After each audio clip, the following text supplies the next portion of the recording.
जय जय शङ्कर हर हर शङ्कर जय जय शङ्कर हर हर शङ्कर जय जय शङ्कर हर हर शङ्कर जय जय शङ्कर. ஸ்ரீ சங்கர சரிதம் தெய்வத்தின் குரல் 5ஆம் பாகம். சிவ சக்தி தர்சனம், சிவலிங்கங்களும் சக்தி ஸ்துதியும் தொடர்கிறது. பஞ்சபூதம் பஞ்ச பிராணன் என்று இருப்பது போல் பஞ்சலிங்கம் சுவாமி ஆச்சாரியாளுக்கு கொடுத்தார். பஞ்சகிருத்தியம் செய்பவர், பஞ்சமுகம் உள்ளவர், அறிகிறவன், அறியப்படும் வஸ்து, அறிவு என்ற மூன்றும் ஒன்று என்பதே அத்வைத்தம். திரிபுட்டி என்று இந்த மூன்றை சொல்வது. அப்படி ஒரு திரிபுட்டியாக இங்கே கொடுத்தவர் சிவன், வாங்கி கொண்டவர் சிவன், கொடுக்கப்பட்ட வஸ்துவும் சிவன்.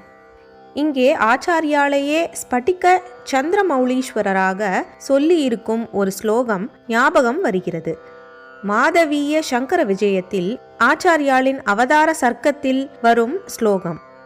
மூர்த்தனி ஹிமகர சின்னம் நிடிலே நயனாங்க மம்சயோஹோ சூலம் வபுஷி ஸ்பட்டிக ஸ்வர்ணம் பிராக்ஞாஸ்தம் மேனிரே சம்பும். குறிப்பு: மாதவீயம் 2வது சர்க்கம், ஸ்லோகம் 90. குழந்தை சங்கரரை பார்க்க வந்த ஞானிகளுக்கு சிவச்சின்னங்கள் அதனிடம் தெரிந்ததாம். வடு மாதிரி மச்சம் மாதிரி தெரிந்தது என்பார்கள். மூர்த்தனி ஹிமகர சின்னம், சிரசில் சந்திரனின் சின்னம், அதுதான் சந்திரமௌலி. நெற்றியில் 3வது கண் மாதிரி அடையாளம். நிட்டிலே நயனாங்கம், தோளில் சூலக்குறி. அம்சயோகோ சூலம், தேகமெல்லாம் ஸ்பட்டிகமாக மின்னுகிறது. வபுஷி ஸ்பட்டிக ஸ்வர்ணம். இப்படி தோன்றிய குழந்தையை சம்பு என்றே அந்த ஞானிகள் தெரிந்து கொண்டார்கள். பிராக்ஞாஸ்தம் மேனிரே சம்பும். பிதாவான மகேஸ்வரன் பஞ்சலிங்க அனுகிரகம் பண்ணின போது மாதா பார்வதி சும்மா இருப்பாளா? அவள் ஒரு ஸ்தோத்திர சுவடியை ஆச்சாரியாளுக்கு கொடுத்தாள். அதுதான் தேவி ஸ்துதிகளில் முதல் ஸ்தானம் வகிப்பதான சௌந்தர்யலஹரி. மார்க்கண்டேய சம்ஹிதையில் அதை சௌந்தரிய சாரம் என்று சொல்லியிருக்கிறது. பூத்யை, அதாவது லோகத்திற்கு க்ஷேமம் உண்டாக்குவதற்காக அதை ஆச்சாரியாளுக்கு அனுகிரகம் பண்ணினாள் என்று இருக்கிறது. பஞ்சலிங்கம் கொடுத்தது, அவற்றின் பெயர்கள், அவற்றை ஆச்சாரியால் எங்கெங்கே வைத்தார் என்பதையெல்லாம் மார்க்கண்டேய சம்ஹிதைக்கு முழுக்க இசைவாகச் சொல்லும் ஆனந்தகிரிய சங்கர விஜயத்தில் அம்பாள் கொடுத்த புஸ்தகத்தை அம்பிகா ஸ்தவ சாரம் என்று குறிப்பிட்டிருக்கிறது. குறிப்பு: ஆனந்தகிரியம் 55வது பிரகரணம். தேவி பரமான ஸ்துதிகளுக்கெல்லாம் இதுவே சாரமாயிருப்பது என்று அர்த்தம். ஜெகதனுக்கிரகாய கொடுத்தாள் என்று இருக்கிறது. ஜெகத்குருவுக்கு பண்ணும் அனுகிரகம் ஜகத்துக்கே அனுகிரகம்தானே. சௌந்தர்யலஹரி என்றால் அழகின் அலைகள். அம்பாள் அழகு சமுத்திரமாயிருக்கிறாள். அதை ஸ்தோத்திரம் வாக்கு ரூபத்தில் காட்டிவிடுகிறது. அப்போது ஒவ்வொரு ஸ்லோகமும் ஒரு அலை மாதிரி. அம்பாளுக்கு பல ரூப பேதங்கள் இருப்பதில் இது சுந்தரி என்பவளை பற்றியது. அவள் தசமகா வித்யா என்று 10ல் சுந்தரி வித்யாவுக்கு தேவதையாக இருப்பவள். ஸ்ரீவித்யா என்பது அதைத்தான். திரிபுர சுந்தரி என்பது அந்த சுந்தரிதான். 3 லோகத்திலேயும் சிறந்த அழகி திரிபுர சுந்தரி.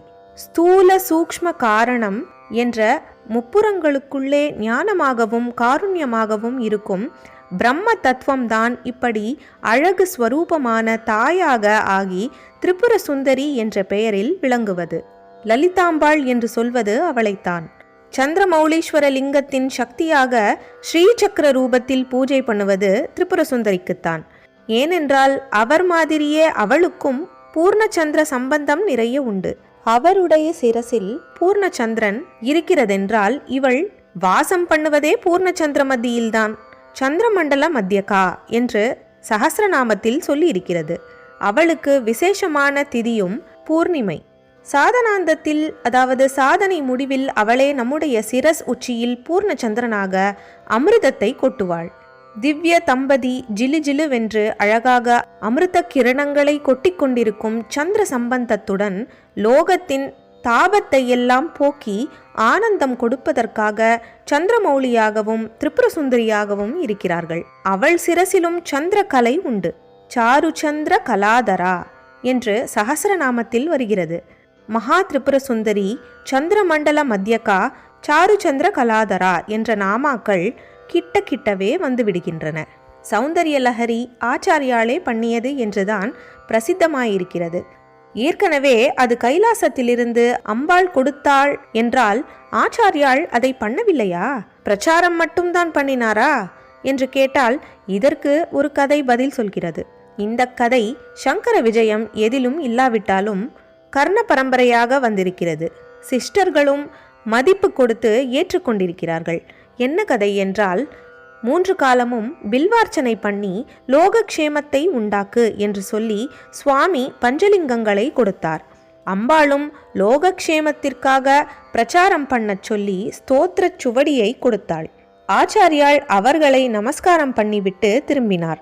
கைலாசத்தின் வாசலில் இருந்த நந்திகேஸ்வரருக்கு மகா மந்திர சாஸ்திரமாக இருந்த அந்த ஸ்தோத்திரம் கைலாசத்தை விட்டு போவதா என்று இருந்தது. அவர் அப்பப்போ ரொம்பவும் ரோஷமாக காரியம் பண்ணிவிடுவார்.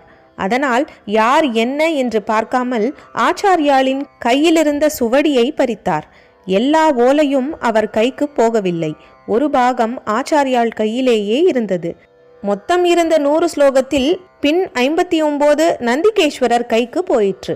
ஆரம்ப பாகமான 41 ஸ்லோகத்தை ஆச்சாரியாள் இருக்க பிடித்து கொண்டு சட்டென்று வெளியேறிவிட்டார். பெரிய பாகம் நஷ்டமாகிவிட்டதே என்று அவர் துக்கப்பட்டார். அப்போது அம்பாள் அசரீரி வாக்கில், எல்லாம் என் லீலைதான், அந்த 59ம் நீயே பூர்த்தி பண்ணிவிடு, உன் வாக்காலேயே ஸ்தோத்திரம் கேட்கணும், அது கைலாச சொத்தான ஸ்தோத்திரத்தோடையே அதற்கு சமதையாகச் சேர்ந்து பிரகாசிக்கணும் என்றுதான் இப்படி நடக்க பண்ணினேன் என்றாள். ஆச்சாரியாள் ரொம்பவும் சந்தோஷத்துடன் அப்படியே 41ஐ 100ஆக்கி பூர்த்தி பண்ணிவிட்டு, என் வாக்கா, உன்னுடையதே ஆன வாக்கால்தான் உனக்கென்றே இந்த ஸ்தோத்திரம் ஏற்பட்டது. த்வதீயாபிர் வாக்பிஸ் தவ ஜனனி வாசாம் ஸ்துதிரியம் என்று பரம வினயத்தோடு முடித்து அவளுக்கு அர்ப்பணம் பண்ணினார். இப்படி கதை இருக்கிறது. ஆச்சாரியாள் பண்ணிய 59 ஸ்லோகங்களில்தான் அம்பாளின் ஸ்வரூப வர்ணனை, கேசாதிபாதம் அவளுடைய சௌந்தர்ய அலைகளாக வருகிறது. இதில் 3வது ஸ்லோகத்தில், அதாவது முழு நூலின் 44வது ஸ்லோகத்தில் சௌந்தர்ய லஹரி என்ற பதப்பிரயோகமே பண்ணியும் இருக்கிறார். அதனால் மொத்த நூலையும் அந்த பெயரில் சொன்னாலும் முதல் 41 ஆனந்த லஹரி என்றும் பின் 59 மட்டுமே சௌந்தர்ய லஹரி என்றும் குறிப்பிடப்படுகின்றன. முதல் பாகத்தில் 8வது ஸ்லோகத்தில் ஆனந்த லஹரி என்று சிதானந்த லஹரீம் என்று வருகிறது.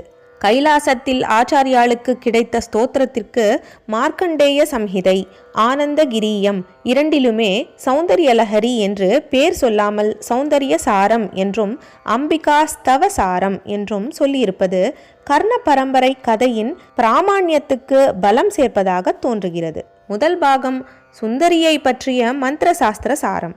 பாக்கியை நந்திகேஸ்வரர் வழிப்பறி செய்தாரே என்று எனக்கு ரொம்ப சந்தோஷமாக இருக்கிறது. அவருக்கு ரொம்ப நன்றி தெரிவிக்கணும் போலிருக்கிறது. அதனால்தானே அம்பாளின் ரூப லாவண்ய மகிமையையும் இதற்கு மேலே கவிதை இல்லை, பக்தி இல்லை என்னும்படியாக ஆச்சாரியாளின் மகிமையையும் தெரிவிக்கிற பின்பாகம் உண்டாயிற்று. குறிப்பு: சௌந்தர்ய லஹரியின் பல ஸ்லோகங்களுக்கு ஸ்ரீசரணர்களின் விளக்கம் வரவிருக்கும் நம் 100 பகுதிகளில் ஒன்றில் வெளியாகும். முதற் பகுதியில் அம்பிகை குறித்த உரைகளிலும் ஆங்காங்கே இவ்விளக்கம் கொடுத்திருக்கிறோம்.